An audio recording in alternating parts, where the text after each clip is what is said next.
Feature Friday, all my quilting friends. It's so great to be back here for another week with y'all. Hope everybody had a safe and wonderful 4th of July weekend. Today we are going to go over the repeat function that is available on your Butler Robotics system. We've been going over all of our fun features, and today is another great one to help you fill in your quilting space so that you can really get those wonderful edge-to-edge designs and get those quilt tops done pretty quick. Let's take a look and get started. So here on my Butler Robotics screen, I have a very large layout box for a quilt top. We're going to fill in with an edge-to-edge design, and I'm going to show you how to do that with your repeat function. We are in our layout right now because we have just created our box, and we are going to go to our patterns next. So I'm going to highlight patterns, and I know the pattern that I want, so I don't have to scroll through everything. I'm going to come down to my little white bar here and touch on it so that I can open my keyboard, and I am going to type in the word shell because it is a cute little seashell design. I'm going to hit my check mark over here, and right here is my seashell design that I want to use. This is a fun little edge-to-edge pattern that is so appropriate for this time of year. I don't know about you guys, but I sure wish I was at the beach right now, swimming in the ocean. So here is our edge-to-edge pattern. It is a nice large pattern. I don't know if you can tell, but this has filled up my whole quilt area, which was about 12 inches, and this is larger than that. So this is a really big design. And I love it. I'm glad it's big because it would stitch out very quickly like this. But I'm going to use my repeat function to actually make this a little bit smaller, because right now, like if you were to look at this, those bubbles are probably close to about 2.5 inches big. And I want much smaller design elements on my quilt top. So we're going to repeat this multiple times to get the design a little bit smaller and to fill in my whole quilt layout space. So we are in Edit here on the left-hand side of the screen. And when we come over to the right-hand side of our screen, our repeat function is the top one on the inner ribbon. So it's a little kind of rectangle with an arrow coming out of the top and bottom and a plus sign. And when we highlight that, it turns orange with a white background, and we get lots of funsies down at the bottom for us to work with. So we've got a horizontal category and a vertical category, and then we've got repeat, spacing, and offset. And we have one of my best friends here, Autofill. So we're going to look at all of these different options to repeat a design pattern and fill in your space. You can do things how you like, how it looks the best for you. This is your quilt, and you make it look the way you want. The first one I want to talk about is our friend Autofill. So Autofill is a great option to use to do things very quickly, and I'm going to say 9 times out of 10 it works great. The times it doesn't work great is because it's stretching the pattern too much and things happen, like if you hit autofill and your design stretches, your little circles might look a little bit more like ovals. So you have to be careful with what it does to your pattern when it autofills to you to make sure that it still looks the way you want. So we're going to go ahead and hit autofill and see what happens. So when I touch that, it looks really nice. The Butler Robotics system has taken the design, and it looks like it's given us a 3 times horizontal repeat, and I see 3 starfish there, so that's done that for us. And then it shrunk it down a little bit so that it fits within our quilt layout box, because if you remember, the design hung outside our layout box.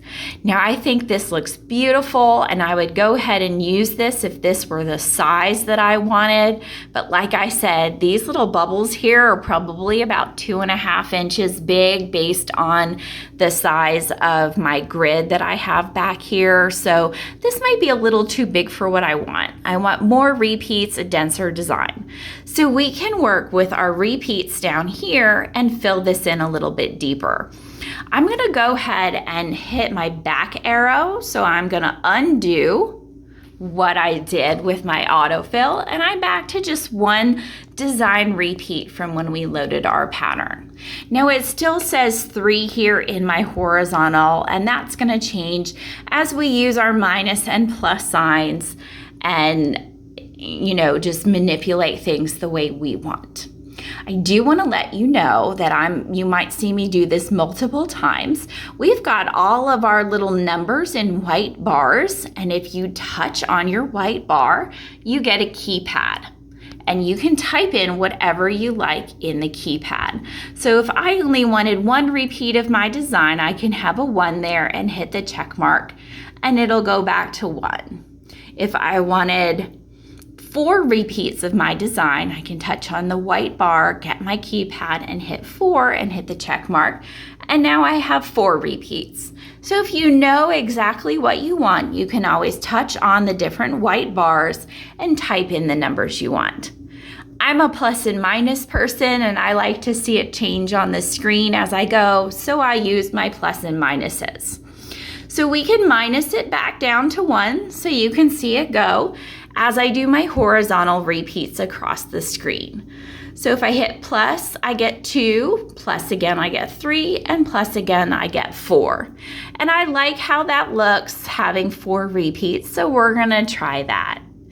Now I do realize that I have gone way outside my orange layout box, but we'll work with that at the end and do a scale to get it all to fit.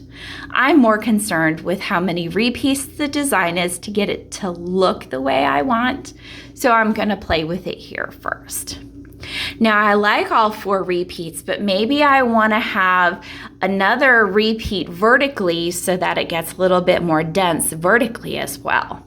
So I'm going to add a repeat here vertically with my plus sign, and now I've got a whole lot more of those cute little seashells on my display. And I really, really like that. So this is probably where I'll stop with my repeating, knowing that I'm going to have to take all of this and use my scale feature and shrink it down to fit in my layout box. But I think this will end up looking good. Now the other features we have on here will help you manipulate what this looks like so that it really gets the design element feel that you want. Most of the time, I feel the Butler Robotics does a great job of nesting your designs, connecting your designs in repeats so that they look really good. But sometimes you have to do a little work to make them look just the way you want it. We have our spacing options both vertically and horizontally. Now your spacing horizontally is going to change the distance between your horizontal repeats. Right now we are fully connected one design to the next because this was an edge-to-edge design. If I minus my spacing, you're going to see that they're going to start to overlap.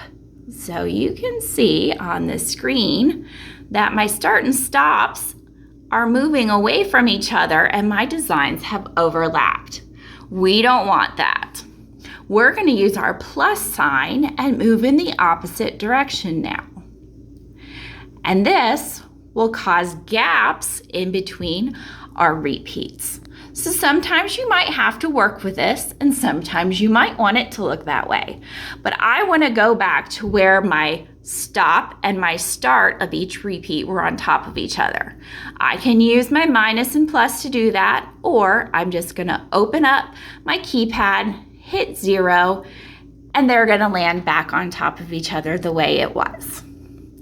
The other repeat that you have for spacing is going to be your vertical spacing, and that's going to change the distance in between one vertical row to the next.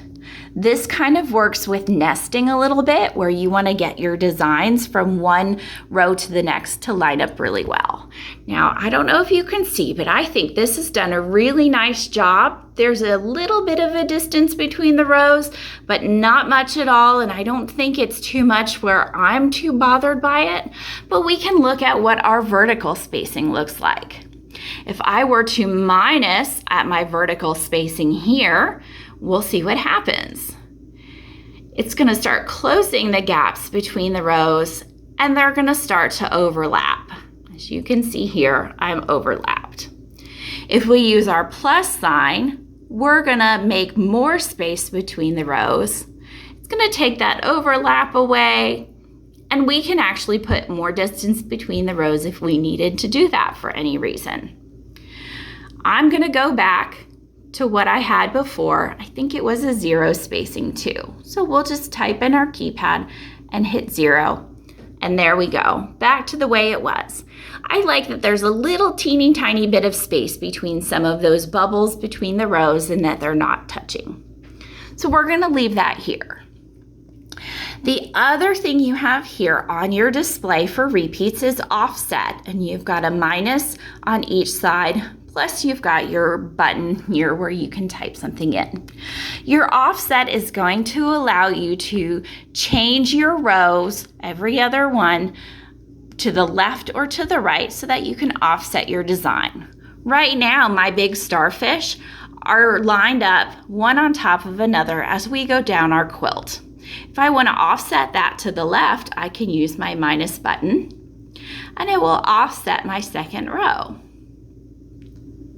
If I want to offset to the right, I can use my plus sign and move my row off to the right. This takes a little bit of work to get used to figure out exactly what you want to do and get things lined up the way you feel comfortable. But this is a great tool to have so that you can really customize the look of your edge-to-edge designs. This is also super helpful if you like to work with clamshell designs to create more of like a Baptist fan look. And I do realize that I'm kind of creating gappy spaces here. So sometimes when you do that, you have to do a little bit more manipulation with adding extra horizontals, working a little bit more with your scaling, and sometimes you have to use that crop feature as well. Just a word to the wise. It takes a little bit of extra work, but it is a lot of fun. I'm going to go back to my offset and open up my keypad and put that back to 0 and get myself lined back up again. So now you can see all the different ways you can use your repeat function so that you can change how many designs you've got horizontally, vertically, work with the spacing between your different rows, and get everything set so that you can get ready to do your edge-to-edge design. Now from here, because I like how all of this looks, I can then go to my scale feature and get all of this to fit into my layout box. I can touch on this if I want, get all of my little blue nodes to show up on the corner, and drag this into my space with my finger, because that might be a little bit quicker for me today. Let's see if I can get that into place. And then I can fine tune it with my slider bars and minus and plus signs to really get it to fit. So you got that a little too short on this end. And oh, this is looking so cute. This is a really cute design for anything that you've got beach themed, or that might be mermaids. Oh, this would be cute on a mermaid quilt. Or if you're making a beach tote and you want to quilt some fabric for a beach tote, this would be really cute on that too. Now I've got all these ideas of things that I have to make. Let's see, let's get this in there. Perfect. Oh. see how finicky your touchscreen can be when your fingers are sticky from the heat. I don't know about you guys, but it's in the 90s where I live, and it is just humid as all get out. My touchscreen is reacting to the heat on my fingers. All right, y'all, so this looks really cute. And now you can see my bubbles have changed a little bit. They're not quite perfect circles because I shrunk them down a little bit, but they're pretty close, and they're now probably just an inch. So that's a little bit more what I was thinking for the project that I'm working on. My designs are a lot smaller, and I have much denser quilting now. So I have filled in this whole 12-inch area that I've got with my edge-to-edge designs, and I'm ready to go. So I can hit my home button here up in the corner and stitch away. Thank you guys so much for joining me again for another Feature Friday. I appreciate y'all being here. I hope I gave you some good ideas on how to work with your designs to get them to look the way you want for your edge-to-edge work, fill in those quilt layout areas, and get those quilt tops done. Thank you guys so much for joining me. I appreciate y'all being here. See you next time.